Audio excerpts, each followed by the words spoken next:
Documento 21. Os filhos criadores do paraíso.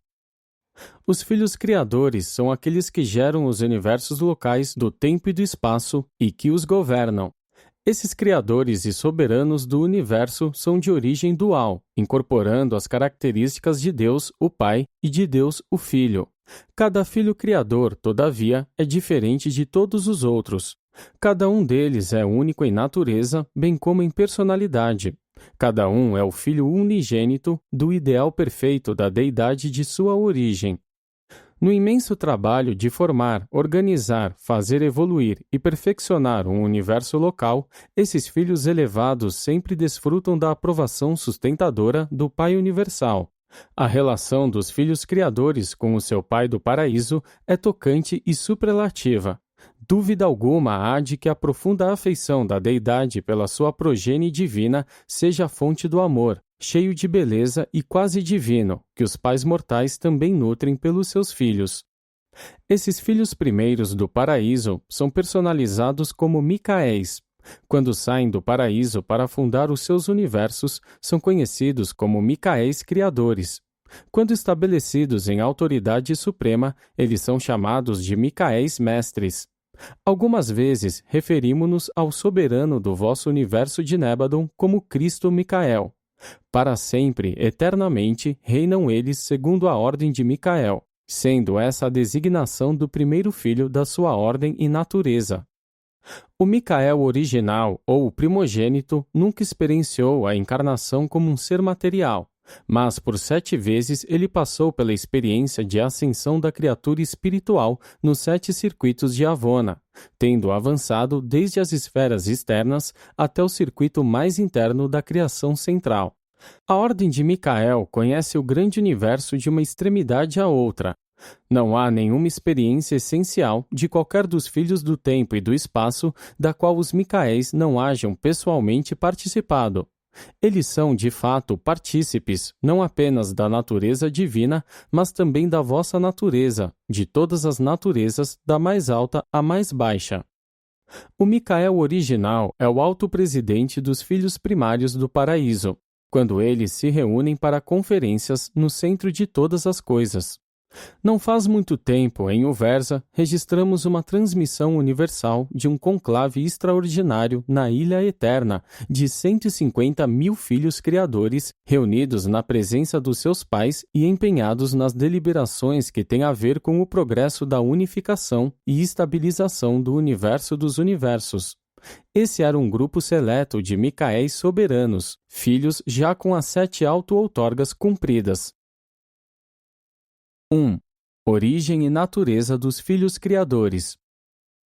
Quando a plenitude da ideação espiritual absoluta no Filho Eterno alcança a plenitude do conceito da personalidade absoluta no Pai Universal, quando tal unificação criadora é final e plenamente atingida, quando essa identidade absoluta de espírito e essa unificação infinita de conceito de personalidade ocorrem, então, imediatamente, sem que nenhuma das deidades infinitas perca nada em personalidade ou em prerrogativa, surge nesse momento exato, em existência plena e completa, um Filho Criador novo e original. Um filho unigênito do ideal perfeito e da ideia poderosa, cuja unificação produz essa nova personalidade criadora em poder e perfeição. Cada filho criador é uma progenie unigênita e unicamente gerável da união perfeita entre os conceitos originais das duas mentes infinitas, eternas e perfeitas dos criadores, para sempre eternos e existentes do universo dos universos. Nunca poderá existir um outro filho como este ou aquele, porque cada filho criador é a expressão inqualificável, acabada e final, e a incorporação de toda e qualquer fase, de cada característica, de cada possibilidade e de cada realidade divina que jamais poderia, por toda a eternidade, ser encontrada ou expressa, ou ainda evoluir a partir daqueles potenciais criativos divinos que se uniram para trazer esse filho Micael à existência. Cada filho criador é o absoluto dos conceitos unificados da deidade que constituem a sua origem divina. As naturezas divinas desses filhos criadores são, em princípio, derivadas igualmente dos atributos de ambos os pais do paraíso. Todos compartilham da plenitude da natureza divina do Pai Universal e das prerrogativas criadoras do Filho Eterno.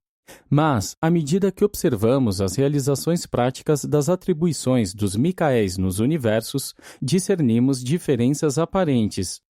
Alguns filhos criadores parecem ser mais como Deus, o Pai, outros mais como Deus, o Filho. Por exemplo, a tendência da administração no universo de Nébadon sugere que o seu filho criador e governante seja um daqueles cuja natureza e cujo caráter assemelham-se mais aos do filho materno eterno. Deveria ainda ser dito, pois, que alguns Micaéis do paraíso, que presidem aos universos, se assemelham igualmente a Deus, o Pai, ou a Deus, o Filho. E tal observação, em nenhum sentido, implica crítica nenhuma. É apenas o registro de um fato. Não sei o número exato de filhos criadores que existem, mas tenho boas razões para acreditar que há mais de 700 mil. Ora, sabemos que há exatamente 700 mil uniões dos dias, e nenhum mais está sendo criado.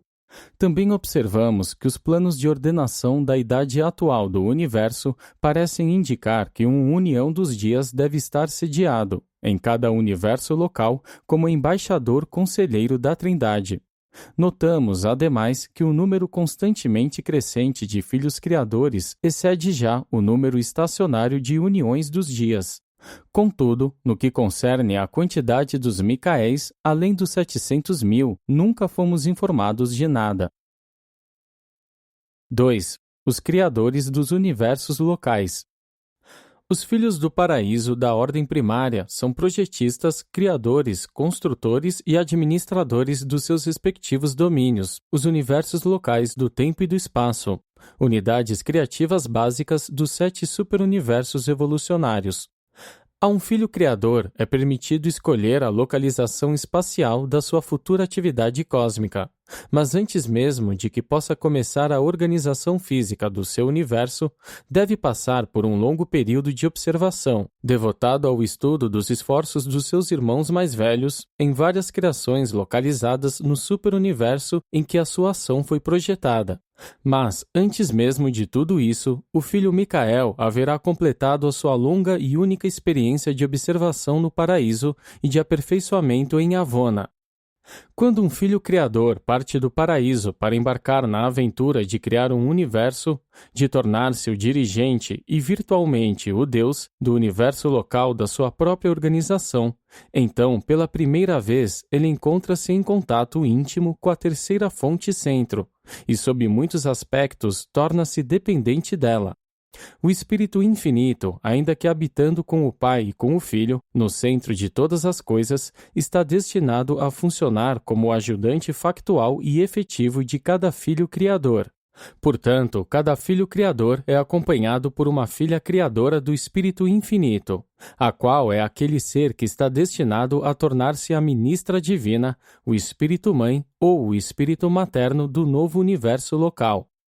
A partida de um filho Micael, nessa ocasião, libera para sempre as suas prerrogativas de criador, das fontes e centros do paraíso, ficando sujeito apenas a certas limitações inerentes à pré-existência dessas fontes e centros e a certos outros poderes e presenças antecedentes. Entre essas limitações, as prerrogativas todo-poderosas, por outro lado, como criador do Pai de um universo local, estão as seguintes. 1. A matéria-energia é dominada pelo Espírito Infinito. Antes que possam ser criadas quaisquer novas formas de coisas, grandes ou pequenas, antes de quaisquer transformações da matéria-energia sejam intentadas, um filho criador deve assegurar o consentimento e a cooperação do trabalho do Espírito Infinito. 2. Os projetos e tipos de criaturas são controlados pelo Filho Eterno. Antes que um filho criador possa engajar-se na criação de qualquer novo tipo de ser, de qualquer novo projeto de criatura, ele deve assegurar o consentimento do filho materno original e eterno. 3. A personalidade é projetada e outorgada pelo Pai Universal. Os tipos e modelos de mente são determinados pelos fatores do ser da pré-criatura.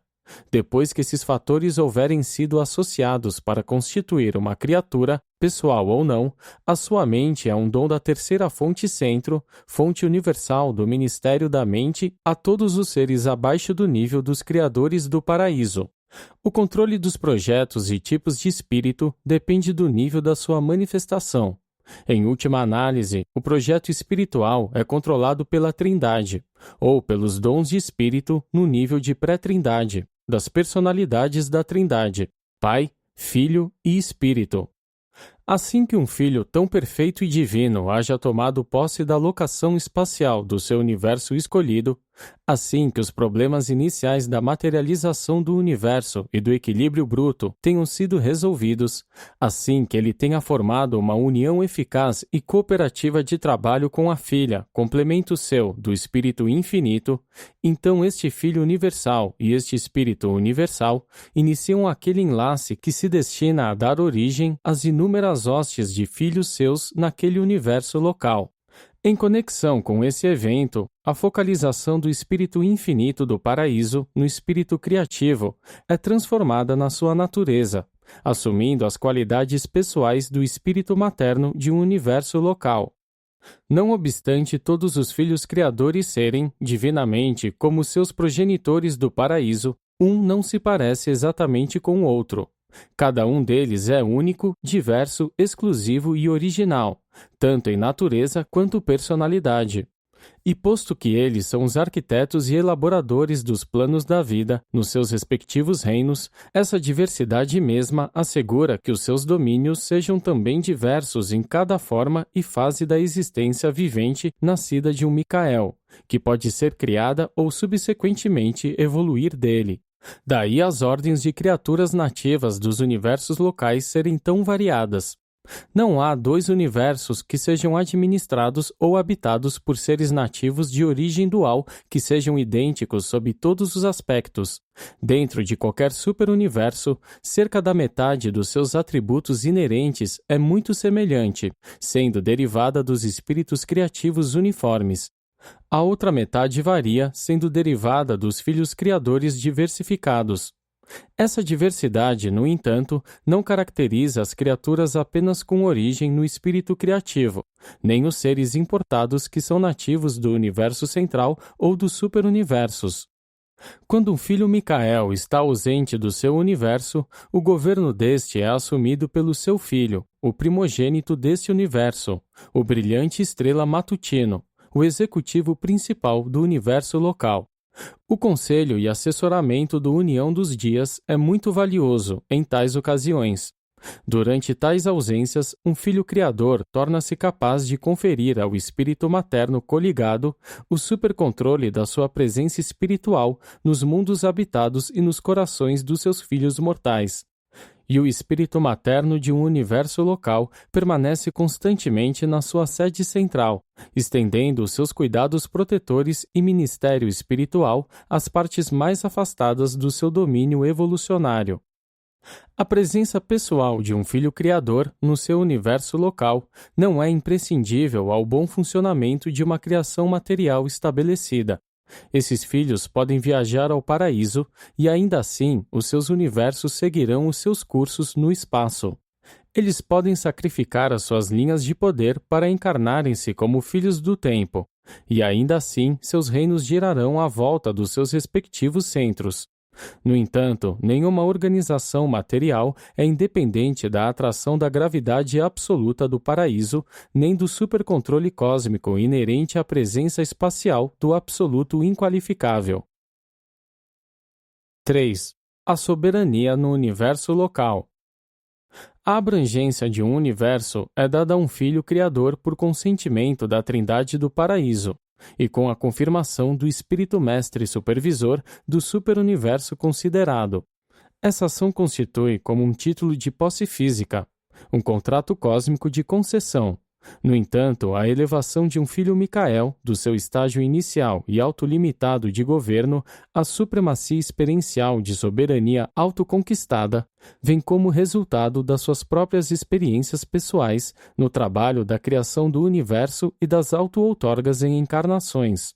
Até a realização da soberania conquistada por meio das auto-outorgas, ele governa como um vice-regente do Pai Universal.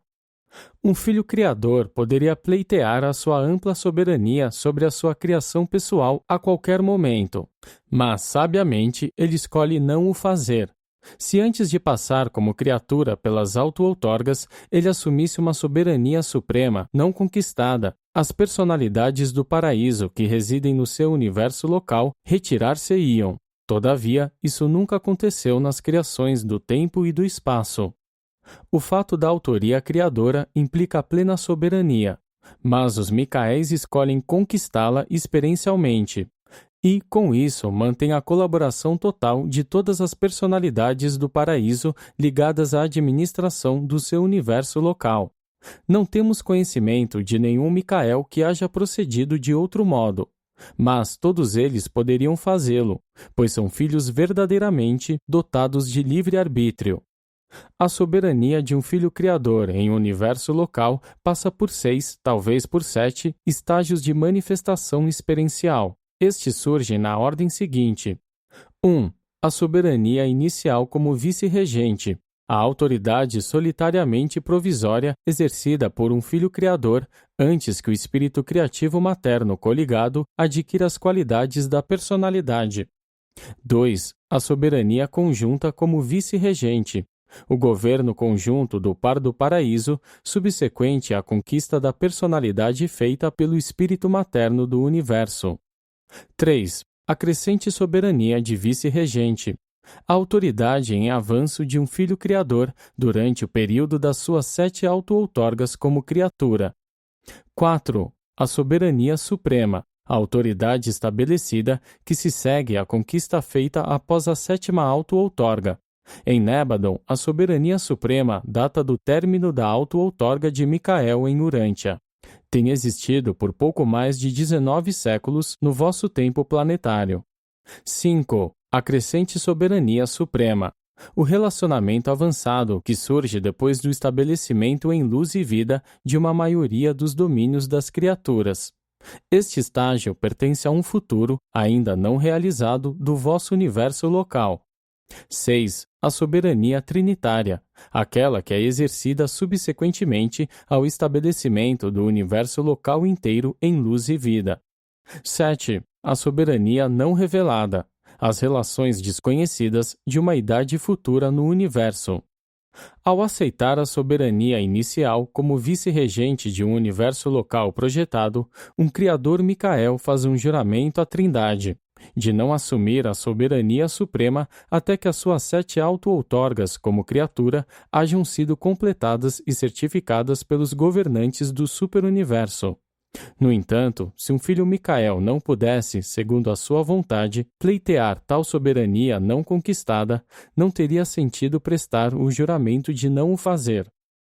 Mesmo nas eras de pré-outorgas, um filho criador governa o seu domínio quase supremamente, quando não há nenhum desacordo entre quaisquer das suas partes. A limitação do governo dificilmente manifestar-se-á se a soberania não for jamais desafiada.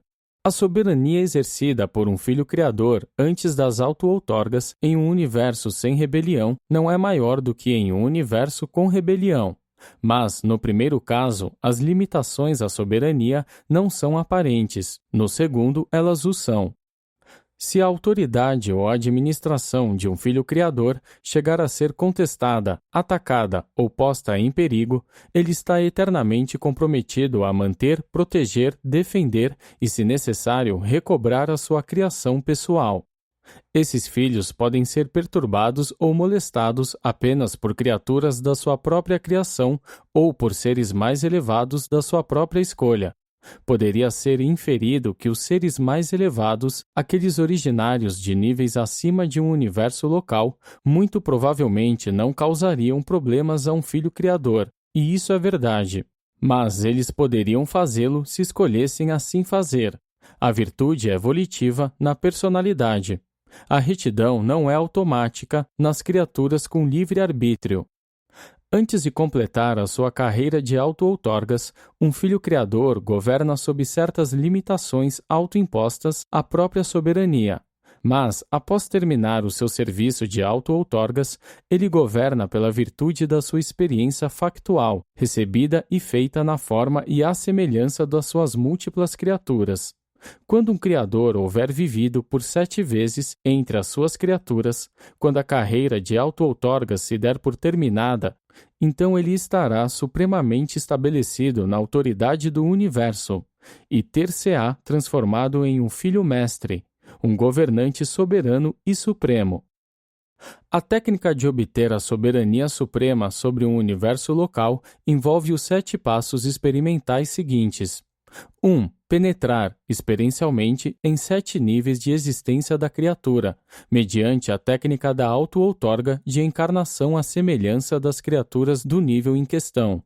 2. Fazer uma consagração experiencial a cada fase da vontade cétupla da deidade do paraíso, tal como é personificada nos 7 espíritos mestres. 3. Atravessar cada uma das 7 experiências nos níveis da criatura, simultaneamente com o cumprimento de uma das 7 consagrações à vontade da deidade do paraíso. 4. Em cada nível da criatura, retratar experiencialmente o auge da vida da criatura para a deidade do paraíso e para todas as inteligências do universo. 5. Em todos os níveis da criatura, revelar experiencialmente uma fase da vontade cétupla da deidade, para o nível da auto-outorga e para todo o universo. 6. Unificar experiencialmente a experiência cétupla como criatura com a experiência cétupla de consagração à revelação da natureza e da vontade da deidade. 7. Alcançar relações novas e mais elevadas com o Ser Supremo. A repercussão da totalidade dessa experiência de Criador-Criatura implementa a realidade no superuniverso de Deus, o Supremo, bem como a soberania no espaço-tempo do Supremo Todo-Poderoso, e factualiza a soberania suprema no universo local de um Micael do Paraíso. Ao estabelecer sobre a questão da soberania em um universo local, o Filho Criador não apenas está demonstrando a sua própria idoneidade para governar, mas está também revelando a natureza e retratando a atitude cétupla das deidades do paraíso. O entendimento finito e a apreciação da primazia do Pai por parte da criatura são concernentes à aventura de um Filho Criador, quando ele condescende em ter, por si mesmo, a forma e as experiências das suas criaturas. Esses filhos primazes do paraíso são os reveladores reais da natureza amorosíssima do Pai e da sua autoridade benévola. O mesmo Pai que, em coligação com o Filho e o Espírito, é o centro universal de todo o poder, personalidade e governo em todos os reinos universais. 4. As auto-outorgas dos Micaéis. Há 7 grupos de filhos criadores auto-outorgadores, e eles são classificados assim de acordo com o número de vezes que já se hajam outorgado a si próprios as criaturas dos seus reinos. Tais grupos abrangem desde a experiência inicial, passando pelas outras 5 esferas das auto-outorgas progressivas, até atingir o 7º episódio final da experiência criatura-criador. As auto-outorgas avonais são sempre feitas à semelhança da carne mortal, mas as 7 auto-outorgas de um Filho Criador envolvem o seu aparecimento em 7 níveis de existência das criaturas e pertencem à revelação das 7 expressões primárias da vontade e da natureza da deidade. Sem exceção, todos os filhos criadores passam por essas 7 doações de si próprios aos seus filhos criados, antes de assumir a jurisdição estabelecida e suprema sobre os universos da sua própria criação. Embora essas 7 auto-outorgas variem nos diferentes setores e universos, elas abrangem sempre a aventura da auto-outorga mortal. Nesta auto-outorga, afinal, um Filho Criador aparece como um membro de uma das raças mortais mais elevadas, em algum mundo habitado, geralmente como um membro daquele grupo racial que contém o maior legado hereditário da cepa adâmica, a qual anteriormente havia sido importada para elevar o status físico dos povos de origem animal. Apenas uma vez na sua carreira cétupla de filho auto-outorgado, um Micael do Paraíso nasce de mulher, tal como ficou para vós feito o registro do menino de Belém. Por apenas uma vez, ele vive e morre como um membro da mais baixa ordem de criaturas volitivas evolucionárias. Após cada uma das suas auto-outorgas, um filho criador prossegue até a mão direita do pai, para então ganhar a aceitação do pai às suas auto-outorgas e receber a instrução preparatória para o próximo episódio de serviço ao universo. Em seguida, a sétima auto-outorga, afinal, o Filho Criador recebe do Pai Universal a suprema autoridade e a jurisdição sobre o seu universo. Segundo consta nos registros, o Filho Divino que por último apareceu no vosso planeta foi um Filho Criador do Paraíso que havia já completado 6 fases da sua carreira de auto-outorgas. Consequentemente, quando ele se liberou da sua prisão na consciência da vida encarnada em Urântia, ele pôde dizer, e realmente disse, está consumado, e estava literalmente terminado. A sua morte em Urântia completou a sua carreira de auto-outorgas. Era o último passo para cumprir o juramento sagrado de um Filho Criador do Paraíso. E uma vez realizada essa experiência, tais filhos tornam-se os soberanos supremos do universo. Não mais governam como vice-regentes do Pai, mas sim pelo seu próprio direito e em seu próprio nome, como Rei dos Reis e Senhor dos Senhores. Com algumas exceções declaradas, esses filhos de auto-outorgas sétuplas são supremos, irrestrita e inqualificavelmente nos universos da sua morada. No que concerne ao seu universo local, todo o poder nos céus e na terra foi delegado a esse Filho Mestre triunfante e entronizado. Os filhos criadores, após completarem as suas carreiras de auto-outorgas, são considerados uma ordem separada, a dos filhos mestres sétuplos. Pessoalmente, os filhos mestres são idênticos aos filhos criadores, mas já passaram por uma experiência tão singular de auto-outorgas que são comumente encarados como uma ordem diferente. Quando um filho criador se designa a efetivar uma auto-outorga, uma mudança real e permanente está destinada a acontecer. É bem verdade que o filho auto-outorgado continua sendo ainda nada menos do que um criador, mas terá acrescentado à sua natureza a experiência de uma criatura. E isso demove para sempre do seu nível divino de filho criador, elevando-o até o plano experiencial de filho mestre, aquele que conquistou plenamente o direito de governar um universo e administrar os seus mundos. Esses seres incorporam tudo o que pode ser assegurado a eles da paternidade divina, e abraçam tudo o que pode ser derivado da experiência da criatura perfeccionada. Por que deveria o homem lamentar-se da sua baixa origem e da sua carreira evolutiva forçada, quando os próprios deuses devem passar por experiências equivalentes antes de serem considerados experiencialmente condignos e, final e completamente, competentes para governar os seus domínios no universo? 5. A relação dos filhos mestres com o universo. O poder de um Micael Mestre é ilimitado porque é derivado da coligação experienciada com a Trindade do Paraíso. É inquestionável porque é derivado da experiência factual de como as criaturas sujeitam-se à própria autoridade daquele filho. A natureza da soberania de um filho criador sétuplo é suprema, pois ela 1. Abrange o ponto de vista sétuplo da deidade do paraíso. 2. Incorpora uma atitude sétupla das criaturas do espaço-tempo. 3. Sintetiza perfeitamente a atitude do paraíso e o ponto de vista da criatura. Essa soberania experiencial, assim sendo, é todo inclusiva da divindade de Deus, o sétuplo, e culmina no Ser Supremo. E a soberania pessoal de um filho sétuplo é como a soberania futura do Ser Supremo, a ser completada em algum tempo, abrangendo, como faz, o conteúdo mais pleno possível e manifestável do poder e autoridade da Trindade do Paraíso dentro dos limites tempo-espaciais envolvidos. Com a realização da soberania suprema no universo local, o poder e a oportunidade de criar tipos inteiramente novos de criaturas e de seres deixa de ser do filho Micael durante a era presente do universo. Todavia, a perda do poder de um filho mestre de originar ordens inteiramente novas de seres de nenhum modo interfere com o trabalho estabelecido já em processo do desdobramento da elaboração da vida. Esse vasto programa de evolução do universo continua sem interrupção ou saltos de encurtamento.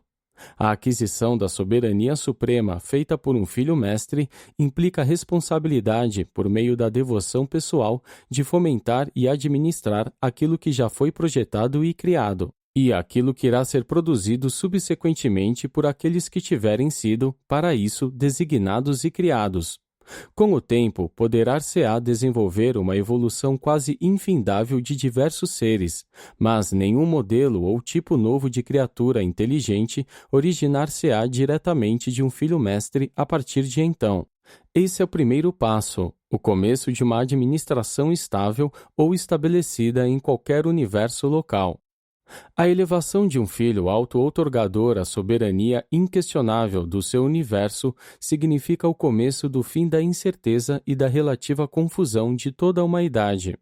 Posteriormente a esse evento, aquilo que não puder em nenhum momento ser espiritualizado certamente irá desorganizar-se. Aquilo que não puder ser em algum momento coordenado à realidade cósmica irá finalmente ser destruído. Quando as reservas de misericórdia sem fim e de paciência inominável se houverem exaurido, em um esforço de ganhar a lealdade e a devoção das criaturas volitivas dos reinos, a justiça e a retidão prevalecerão. Aquilo que a misericórdia não puder reabilitar, a justiça finalmente irá aniquilar. Os Micaéis mestres são supremos nos seus próprios universos locais, uma vez que se hajam instalado como governantes soberanos. As poucas limitações ao seu governo são aquelas inerentes à pré-existência cósmica de certas forças e personalidades. Para tudo mais, esses filhos mestres são supremos em autoridade, responsabilidade e poder administrativo nos seus respectivos universos. São como criadores e deuses virtualmente supremos em todos os sentidos. Nada ultrapassa ou escapa à sua soberania no que diz respeito ao funcionamento do seu universo. Após a sua elevação à soberania estável de um universo local, o Micael do Paraíso tem o controle pleno de todos os outros filhos de Deus que funcionam no seu domínio. E ele pode governar livremente de acordo com o seu conceito das necessidades dos seus reinos. Segundo a sua vontade, um filho mestre pode variar a ordem de julgamento espiritual e ajustamento evolucionário dos planetas habitados. E esses filhos fazem e executam os planos da sua própria escolha em todas as questões envolvendo as necessidades planetárias especiais e, em particular, no que diz respeito aos mundos nos quais tiveram permanência e, mais ainda, sobretudo, no que concerne ao reino da auto-outorga terminal, o planeta da sua encarnação à semelhança da carne mortal. Os filhos mestres parecem estar em comunicação perfeita com os mundos que receberam as suas auto-outorgas, não apenas com os mundos da sua permanência pessoal, mas com todos os mundos onde um filho magisterial haja auto-outorgado a si próprio. Esse contato é mantido pela sua própria presença espiritual, o Espírito da Verdade, que eles são capazes de verter sobre toda a carne. Esses filhos mestres também mantêm uma conexão ininterrupta com o Filho Materno Eterno, no centro de todas as coisas. Eles possuem um alcance compassivo advém de todos os níveis, desde o Pai Universal, no alto, até as raças menos elevadas da vida planetária nos reinos do tempo. 6. O destino dos Micaéis mestres. Ninguém poderia, com autoridade final, ter a presunção de discutir as naturezas nem os destinos dos soberanos mestres sétuplos dos universos locais. Contudo, todos nós refletimos muito sobre essas questões. Foi-nos ensinado e acreditamos que cada Micael do Paraíso é o absoluto dos conceitos da deidade dual da sua origem. Assim, ele incorpora as fases factuais da infinitude do Pai Universal e do Filho Eterno. Os Micaéis devem ser parciais em relação à infinitude total, mas são provavelmente absolutos em relação àquela parte da infinitude envolvida na sua origem. Contudo, à medida que observamos os seus trabalhos na era presente do universo, não detectamos nenhuma ação que seja mais que finita. Qualquer capacidade suprafinita em conjectura estaria, pois, autocontida, bem como ainda não revelada. O cumprimento das carreiras de auto-outorga como criaturas e a elevação à soberania suprema em um universo e para um Micael devem significar a liberação completa das suas capacidades para ações finitas, acompanhada do surgimento da capacidade para o serviço mais que finito. Pois, a esse respeito, notamos que esses filhos mestres são, então, limitados na produção de novos tipos de seres criaturas, restrição esta que se faz necessária, sem dúvida, em vista da liberação das suas potencialidades suprafinitas. É altamente provável que esses poderes criadores, não desvelados, permaneçam autocontidos em toda a idade presente do universo. Contudo, em algum momento do futuro distante, nos universos do espaço exterior, ora em mobilização, acreditamos que o enlace entre um filho mestre e a ministra divina, o espírito criativo materno do sétimo estágio, possa atingir níveis absolutos de serviço, acompanhados do surgimento de coisas, significados e valores novos nos níveis transcendentais de significação última universal. Do mesmo modo que a deidade do Supremo está se factualizando, em virtude do serviço experiencial, os filhos criadores também estão atingindo a realização pessoal dos potenciais das divindades do paraíso, contidos nas suas naturezas inescrutáveis. Quando estava em Urântia, o Cristo Micael disse certa vez: "Eu sou o caminho, a verdade e a vida."